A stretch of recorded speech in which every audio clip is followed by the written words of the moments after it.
So what now, right? What now?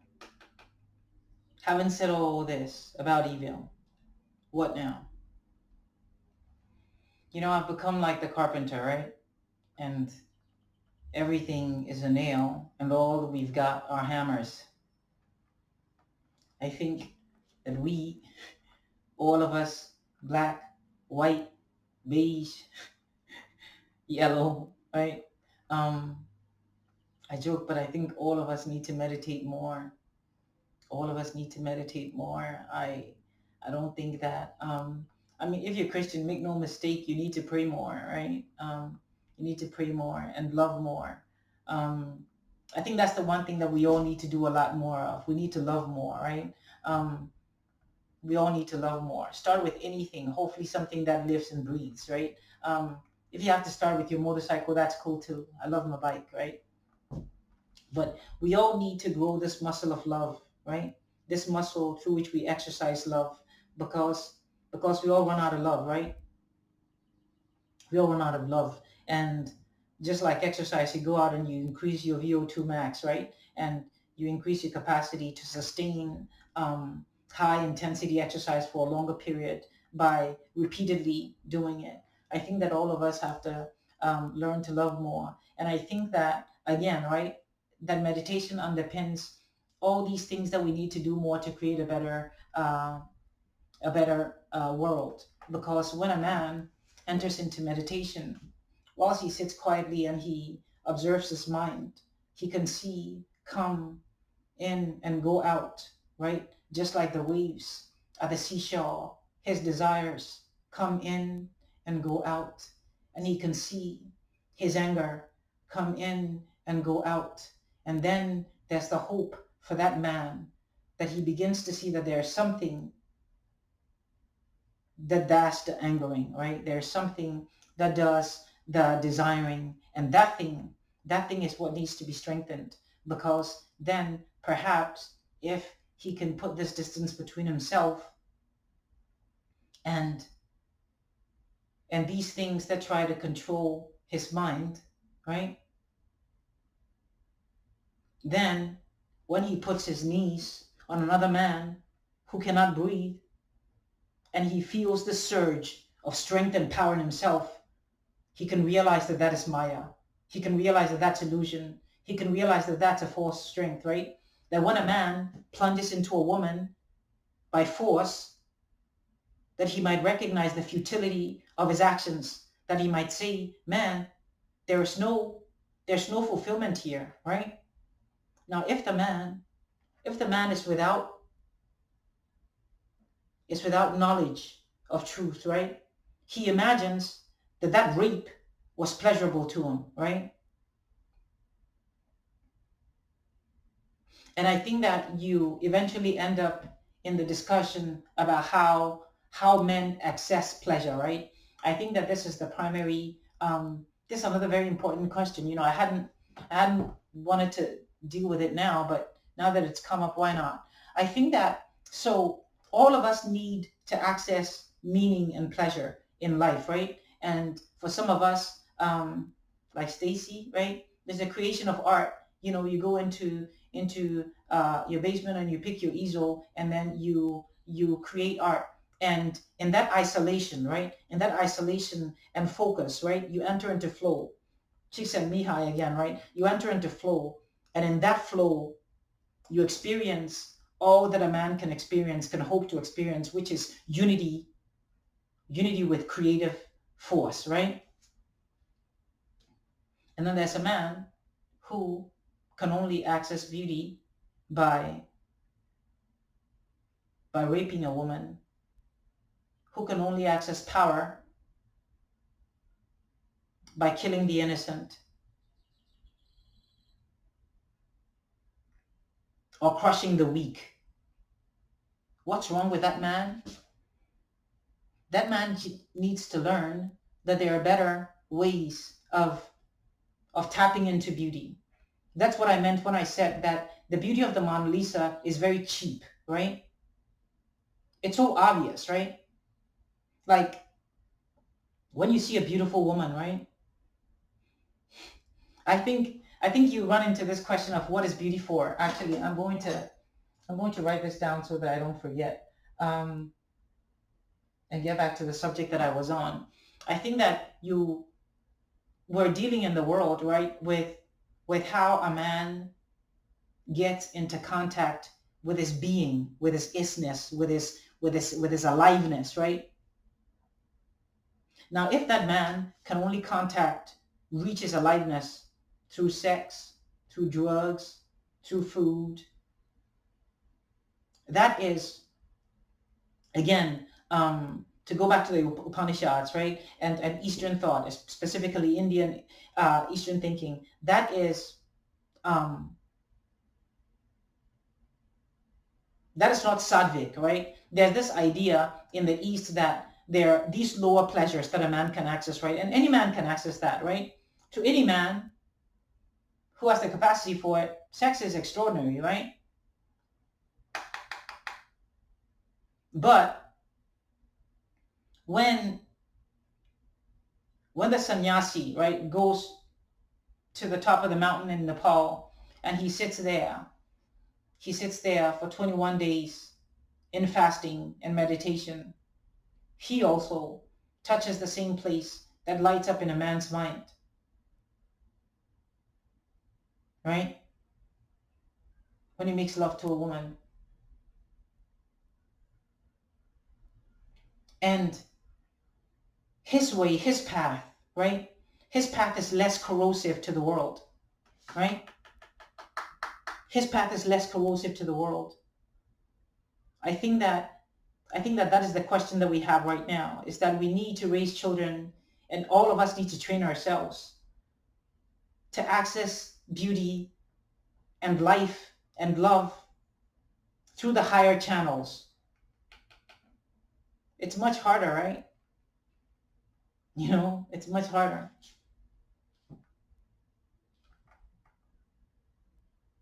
Are you saying that we should, instead of making love to our loved ones, that we should go sit quietly on a mat and hope that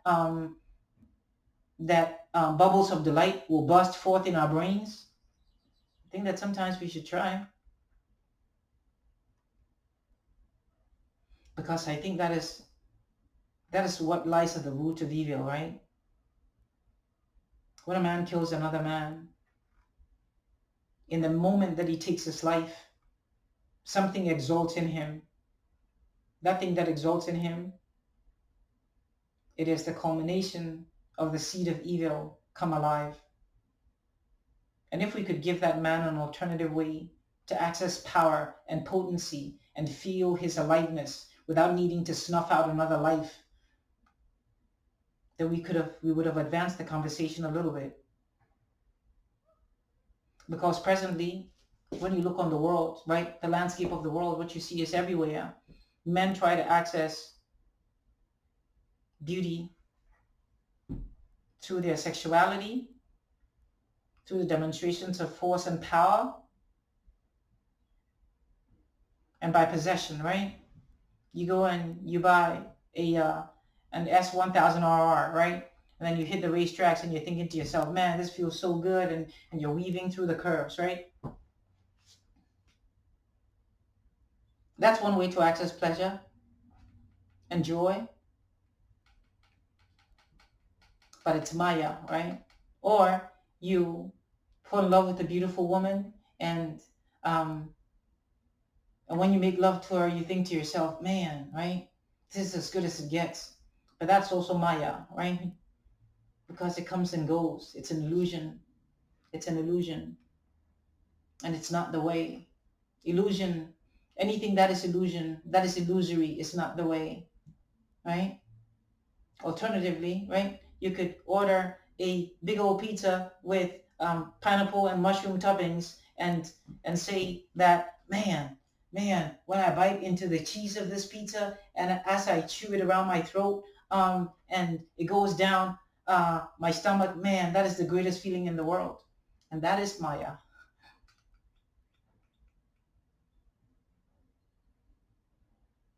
So I was saying that I think that the answer for Tamir Rice, the answer for Trayvon Martin, the answer for Diallo, the answer for Ahmaud Arbery is for those white people and anybody else, right? The black kids that are out in Chicago engaged in gang war, right? Our Hispanic brothers, members of MS-13, right? Um, and the killings there and the honor killings in Iran, right? So in Iran, a man gets up and um, and just cuts the throat of his 13-year-old daughter who run off with her boyfriend. And and in that man's culture, that's an honor killing, right? He has stood up for the dignity of his name. This child who is going to bring shame and guilt and embarrassment to him has been destroyed, right? And the question for me is that how has that culture been able to convince the men and some of the women in it that it is a far graver danger to the soul of the community that a girl is found engaging in sexual activity with somebody without approval from her parents than it is for a man to have the crime of murder on his conscience. Because that is what's happened in that culture, you see. There are people inside of that culture who, without saying so, imagine that that man, he did the honorable thing. That when he took a sickle and cut the throat of his 13-year-old daughter, that he was standing up for honor, dignity, and power. No, that's Maya. That's illusion. That's evil. Now, there's a part of me that says, oh, you're not even part of this culture, man. Don't judge us. You don't know us. I don't think that we need to be members of a culture in order to critique it, in order to apply the demands of decency to its tenets and beliefs, right? To its tenets and beliefs.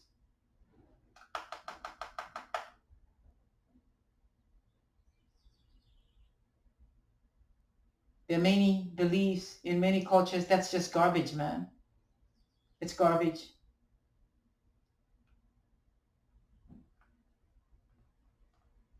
But it goes back, right? Maybe I imagine that if somebody had taught him that the anger that he feels is not him through meditation, that maybe when he found out that his daughter was sleeping with a man, that instead of planning to destroy his daughter's life, he would have said, that life is not my life. My life is here. And my daughter is free to live the life that she wants to live, even though it makes me unhappy. And even though in this community, it might bring shame and guilt. That my primary responsibility and duty as a father is to love this child through her struggles and through her growth. Now, don't think I don't understand that these guidelines and these rules, right, that it did not emerge in a way to protect something very, very vital, right? So if you were living, I don't know, 400 years ago, right, one of the ways in which you preserved the integrity of your family was keeping a very strong reign on your daughters, because then you would marry them off and it'll bring in a dowry and you would secure their protection in the world. So that man, he's operating on a code that had value at one time, right? At one time, it was very, very important for you I don't know, not at the point of death, but at least it was very important for you to maintain reign and control of your progeny, of your children, until you could hand them safely into another environment.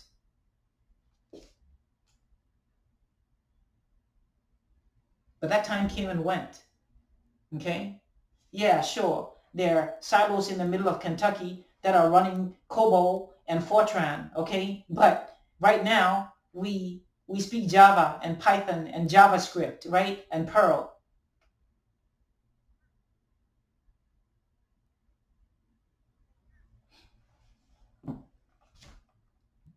And so I think that, you know, all of us should sit more zazen, right?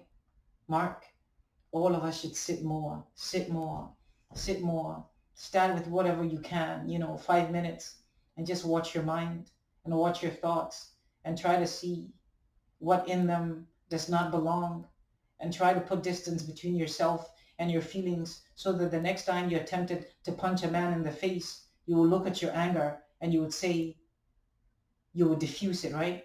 This is what meditation does, right? It allows you to hijack a thought before that thought hijacks you, right? Because without a mind that has been calmed through meditation, your thoughts are always hijacking you, right? I go out here in Haynes Park and I'm walking around and I see a beautiful woman, right? And my mind goes to work. And before I know it, it's in fantasy, right? But because I sat on the mat this morning for 30 minutes, the minute my mind says, man, she's beautiful, something else, right? The head pilot can hijack that thought and say, whoa, hold it right there, homie. That's a decent and good observation. But we came out here to work out, so let's go on and work out. And just like that, right? Lust gets snuffed out from my heart. It doesn't take roots, right? Because this is what happens, right? This is what happens in an untrained mind. He also goes out to Haynes Park and he's working out. And here comes this gorgeous, beautiful woman, right? And his mind says that, whoa, look at her. That is the reason men get up in the morning to go to work, right? And he says, God, what it'll be like to be with her, right? Are you seeing what's happening, right? A thought has hijacked that man's mind. All of his physiology, the whole machinery of his existence has been hijacked by one thought, by one image. And then maybe it's a little dark. And so this woman is running through the bushes, and this man, right? Because this thought has hijacked his mind, he's a robot now, right? He's not a man anymore. He is just a thought. And that is the power of meditation, right? It cuts off the thought so that it doesn't hijack you. And so the next morning you read in the papers that a beautiful woman who went out for a jog didn't return, and this morning her body was recovered in the bushes, raped and violated. And then the police will start their investigation, and then very soon they're going to drag a man out and say, this man, he raped and murdered a woman. And we say, and we recoil in horror, right? And we say, man, burn that man, take that man and throw him in a jail cell and throw away the keys, right? Or sit him in an electric chair and cook him.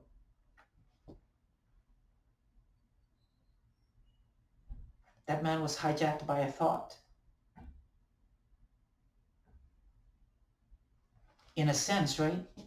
That man caught an infection. That's wild, right? Imagine that COVID-19 made men rape women, right? We wouldn't apply the same stricture of anger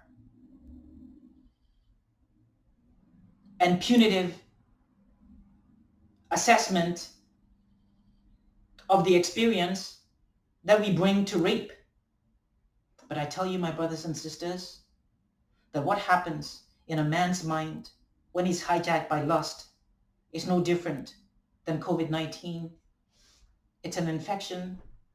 It goes to his mind. It produces chemicals that we have identified in a lab that drive him almost inexorably to an action of such depraved finality that it makes all of us question what it means to be a man. What I'm saying is that before, perhaps, even as we dump chemicals to snuff out that man's life at the degradation and the pain and suffering that his actions has unleashed, that maybe we may pause and find out whether we could have given that man tools to navigate his own sexuality. Because nobody gives that to you, you know. As a society, right? We imagine that that families, again, right? That families and common decency should protect women from violation, right? But there are many of our brothers and sisters who grow up in subcultures where this capacity is crippled, where this capacity is broken. Who is going to give them the tools to navigate their sexuality, right?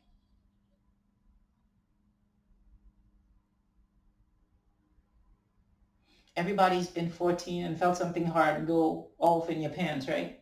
And you're thinking, whoa, like, what the hell, right? And that reaction, that response, it needs to be mediated. And I don't know any way that it can be mediated outside and apart from meditation. I think that in meditation, the man gives himself the chance to hijack his thoughts before they hijack him. So that's what I think the answer is to all of it, to all of it, to the suffering and the evil and the hatred and the disappointment and the disillusion and the heartbreak, that men ought to meditate more, to get closer in tune with ourselves so that our actions may be pure, right? So that our actions may be pure, right? I believe that's what Bruce Lee meant when he said that be water, right? Be pure. May your actions be pure. May our actions be pure.